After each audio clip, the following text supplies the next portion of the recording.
Mari kita mulai perjalanan kita. Perjalanan ke Eropa. Perjalanan ke suatu benua menuju Islam.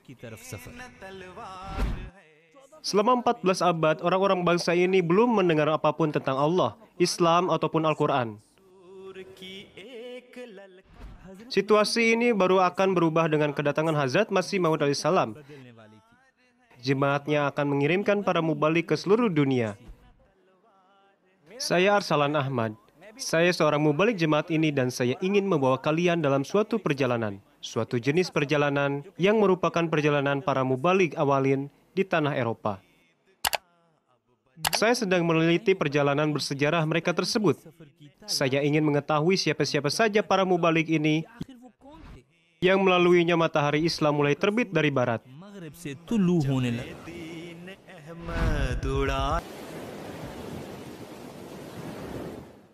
Seseorang melihat di dalam mimpi bahwa setelah terjadinya suatu perang, ia berdiri di depan pantai Britania Raya, layaknya seorang jenderal yang menang, dan sekarang ia sedang berpikir apa yang akan dilakukan terhadap tanah yang telah ditaklukkan ini. Kemudian ia mendengar suara dari kejauhan, William the Conqueror, William the Conqueror, ya artinya William yang telah menang. Mimpi ini dilihat oleh Hazrat Muslim Maud radhiyallahu ta'ala anhu. Tidak lama sebelum perjalanan beliau ke Eropa. Beliau adalah putra Hazrat Masih Maud alaihissalam, dan Hazrat Masih Maud alaihissalam adalah Gulame Ahmad. Artinya pelayan sejati Hazrat Rasulullah sallallahu alaihi wasallam. Ini adalah nubuatan Hazrat Rasulullah sallallahu alaihi wasallam bahwa di akhir zaman matahari akan terbit dari barat. Hazrat Masih Maud alaihissalam bersabda bahwa seandainya Allah Ta'ala mengajarkan saya berbahasa Inggris, maka saya sendiri yang akan berangkat dan bertabligh. Dan saya akan mengakhiri hidup saya dengan bertabligh, meskipun harus terbunuh. Beliau tinggal di sebuah dusun kecil, yang benar-benar terputus dari dunia. Tiada seorang pun tahu bahwa di mana kediaman itu. Namun apa yang beliau lihat di dalam mimpi adalah bahwa di London, beliau sedang menangkap beberapa ekor burung putih. Meskipun dengan kondisi seperti ini, merupakan keinginan beliau agar Eropa harus berada di bawah panji ketauhidan ilahi. Kita lihat jelas bahwa Hazrat Masih Maud alaihissalam tidak memiliki kekuatan duniawi. Benar sekali. Tidak pula kekuatan finansial. Namun beliau ingin bertabligh ke Eropa.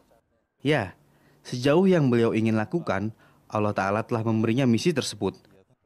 Telah memberinya kabar gembira, telah memberinya janji bahwa aku akan sampaikan tabligh engkau ke seluruh pelosok dunia. Hazrat Masih Maud alaihissalam melanjutkan misi ini dengan penuh keyakinan dan kepastian seperti ini. Beliau mulai misinya dan kemudian kita lihat bagaimana Allah Ta'ala menciptakan sarana untuk hal itu. Saya ingin memperlihatkan kepada kalian keberkatan-keberkatan tersebut. Saya awali perjalanan ini di London. Awal penaklukan Eropa juga bermula di sini.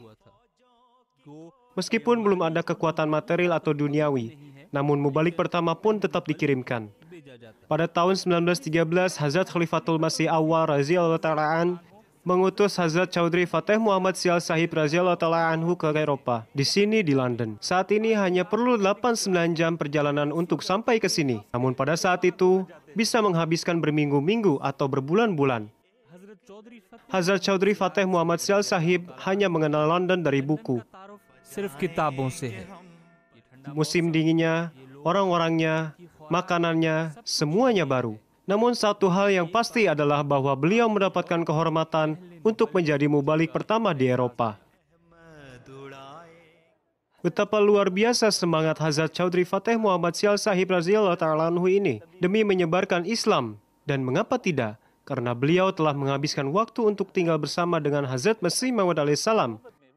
Saya sedang mendengar salah satu pidato beliau.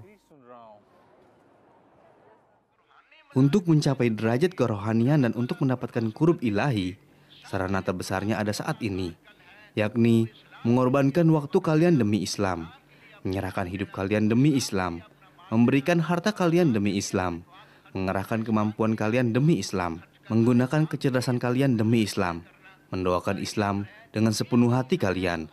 Inilah sarana yang merupakan buah dari musim ini. Semangat beliau benar-benar menginspirasi saya. Dan saat tiba ke sini pada masa itu bukanlah perkata yang mudah. Situasi pada masa itu sama sekali berbeda dengan saat ini. Sekarang bangsa ini telah terbiasa melihat orang-orang dari negeri dan etnis yang berbeda. Namun dulu, hanya ada segelintir orang yang seperti itu yang bisa ditemui. Situasinya sangat sulit. Agama Kristen mendominasi. Pada kondisi seperti inilah Hadrat Chaudhry Fatih Muhammad Sial Sahib radhiyallahu anhu tahun 1913. Kondisi tempat beliau berasal pun juga luar biasa. Dikumpulkan donasi, Hadrat Khalifatul Masih Awal radhiyallahu anhu sendiri memberinya sejumlah uang dan Hadrat Masih Maud radhiyallahu anhu juga memberinya uang yang beliau simpan. Jadi seperti inilah yang terjadi. Hadrat Chaudhry Fatih Muhammad Sial Sahib radhiyallahu anhu berkata, "Ketika saya pergi, saya tidak punya sarana apapun untuk berpergian. Saya hanya punya sedikit uang untuk tiket ke sini." Inilah awal Islam Ahmadiyah di Eropa. Kaki para mubalik awalin meninggalkan bekasnya di sini selamanya. Berkat Allah Ta'ala selalu bersama mereka. Suatu kali setelah sampai di sini, ada yang baiat. Baiat pertama adalah oleh seorang wartawan Italia, Tuan Curio. Mr. Curio ने की। Seiring dengan dibangunnya rumah misi di Eropa, maka pohon Ahmadiyah pun ditanam di Eropa. Rumah misi pertama di Eropa mulai dari bangunan kecil ini di London Start Street. Namun suatu bangunan yang secara resmi dirancang sebagai Masjid Jemaat Ahmadiyah di Eropa masih belum dibangun. Tidak ada tempat di mana suatu Allahu Akbar dapat dikumandangkan, di mana orang-orang bisa sholat berjamaah. Sekarang kemana saya akan pergi, juga ada matahari Islam akan terbit.